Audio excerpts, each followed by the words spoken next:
Right now, the Earth's axis points towards Polaris. 5,000 years ago, the axis pointed to a star in the constellation Draco.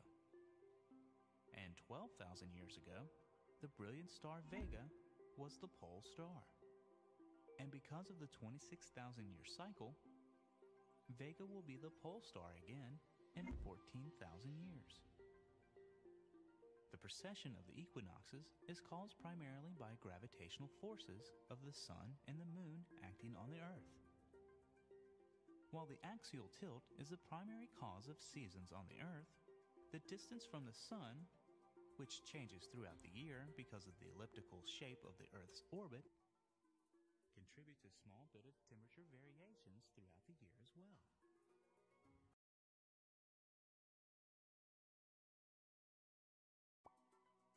One hemisphere will have a greater difference between the seasons, while the other hemisphere will have milder seasons. The hemisphere, which is in summer at perihelion, will receive much of the corresponding increase in solar radiation.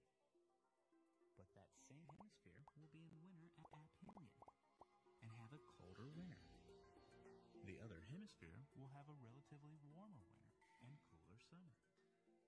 When the Earth's axis is aligned such that aphelion and perihelion occur near the equinoxes, the northern and southern hemisphere will have similar contrast in the seasons. At present, perihelion occurs during the southern hemisphere's summer, and aphelion is reached during the southern winter. So the southern hemisphere seasons are somewhat more extreme than the northern hemisphere seasons when other factors are equal.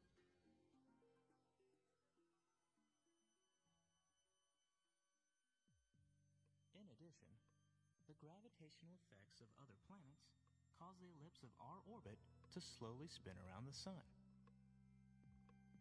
It takes about 112,000 years for the ellipse to revolve once, relative to fixed stars. When considered together, the two forms of precession add, and it takes about 21,000 years for the solstice to go from aphelion to aphelion.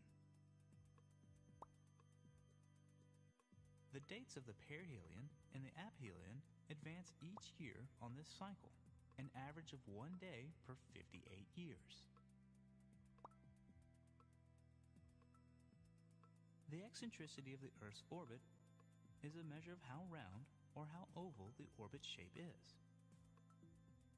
Over thousands of years, the eccentricity of the Earth's orbit varies as a result of gravitational attractions among the planets, primarily Jupiter and Saturn. The orbital eccentricity cycles with a period of roughly 100,000 years. As the eccentricity of the orbit evolves, the semi-major axis of the orbital ellipse remains unchanged, so the length of the sidereal year remains unchanged. As the Earth travels in its orbit, the duration of seasons depends on the eccentricity of the orbit. When the orbital eccentricity is extreme, the seasons that occur on the far side of the orbit are substantially longer in duration.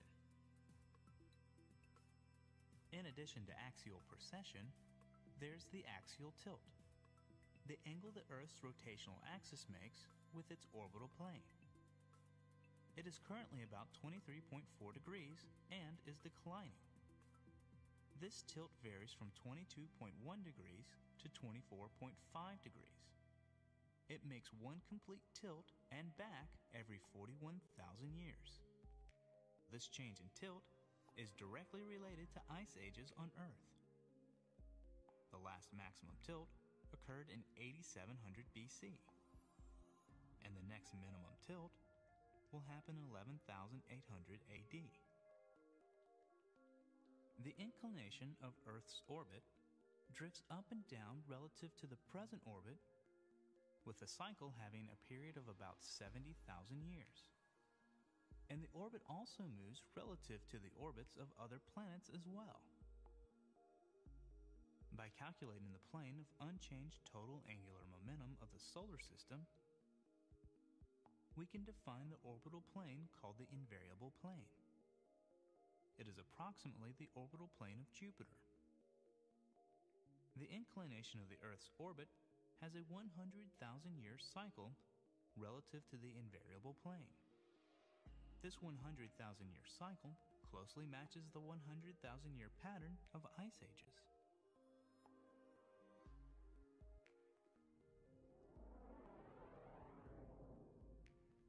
A year on Earth is directly determined by all the various orbital motions of the Earth. So, if someone tells you how many years old they are, you might ask them, is that sidereal, tropical, or anomalous years?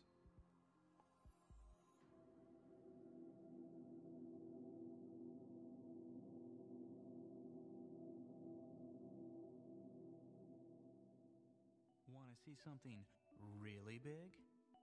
Well, watch this. Our starting point is our own moon. We've seen men walk on the moon, and it's pretty big. But even the smallest planets are bigger. Here are Mercury, Mars, Venus, and Earth. And the gas giants in our solar system are huge in comparison. Here are Neptune, Uranus, Saturn, and Jupiter. And of course, our sun makes even Jupiter seem small. But let's look at some really big stars. Here's Sirius, and Pollux, and Arcturus, and Aldebaran, and Rigel, and Deneb.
Surprise!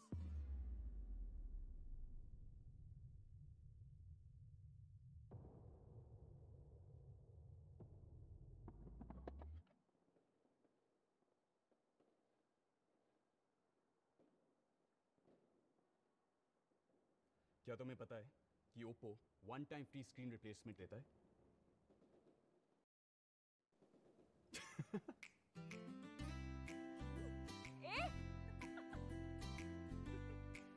This is the best Diwali gift ever. Get your best Diwali gift. Get one-time free screen replacement and 6-month extended warranty. Oppo, selfie expert.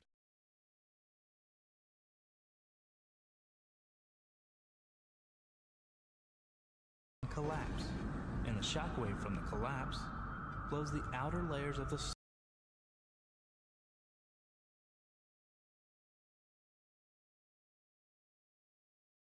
stars to bits in a colossal explosion called a supernova. But the small, dense core of the star can remain bound together by the force of gravity. As it continues to collapse inward under its own weight, the atomic particles of the core are smashed together until all that is left is a black hole. In its center lies the singularity, the mass of an entire star crushed into a single point in space. Surrounding that is an invisible shell called the event horizon. This is the cosmic point of no return. Once inside the event horizon, nothing, not even light, can escape except through quantum mechanical processes.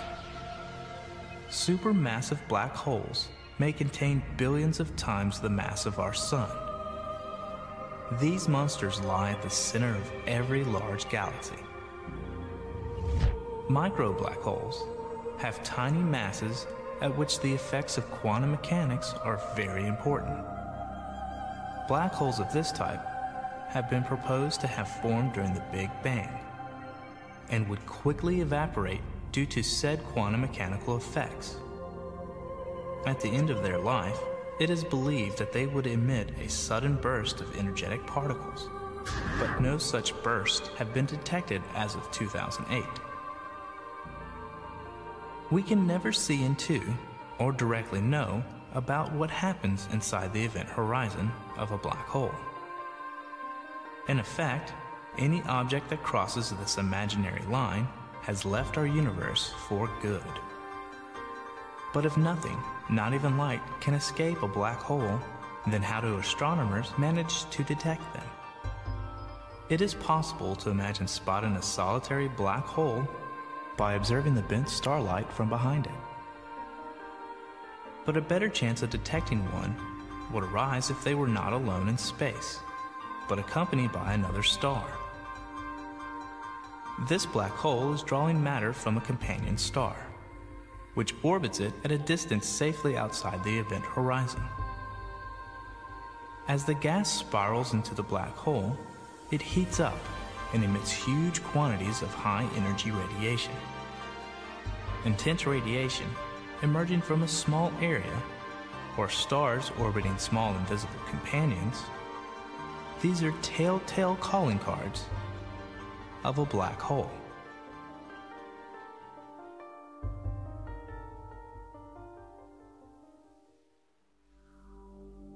$12.5 billion years ago, the universe was littered with the remains of first-generation stars, and billions of second-generation stars were born from these clouds. Small groups of these new stars were drawn to each other gravitationally and merged to form ever larger and larger groups.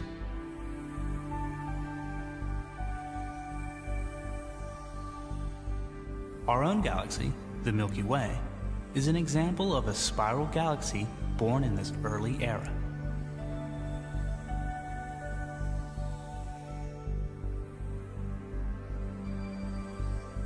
Today, it contains about 200 billion stars and is still growing as it absorbs small neighboring clusters of stars. The center of our galaxy is in the direction of the constellation Sagittarius. And like most large galaxies, there is a monstrous black hole at the center. The disk of our galaxy is about 100,000 light years across, and on average is only about 12,000 light years thick. Our own sun is a third-generation star, and is located about 2/3 of the way out on the spiral arm named Orion. We are about 26,000 light years from the center.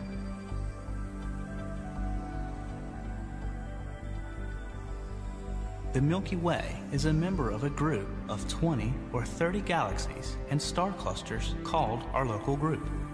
The largest galaxy in this group is our sister spiral galaxy, Andromeda. Is it possible for distant galaxies to be moving away from us faster than the speed of light? And if it is, would it be possible for us to see them? Surprisingly,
how is that possible? How can something travel faster than the speed of light? Today we will try and paint an accurate picture of the universe based on the lambda cold dark matter model, which is the best cosmological model today. Once we have painted that picture, the answers to our questions will be straightforward.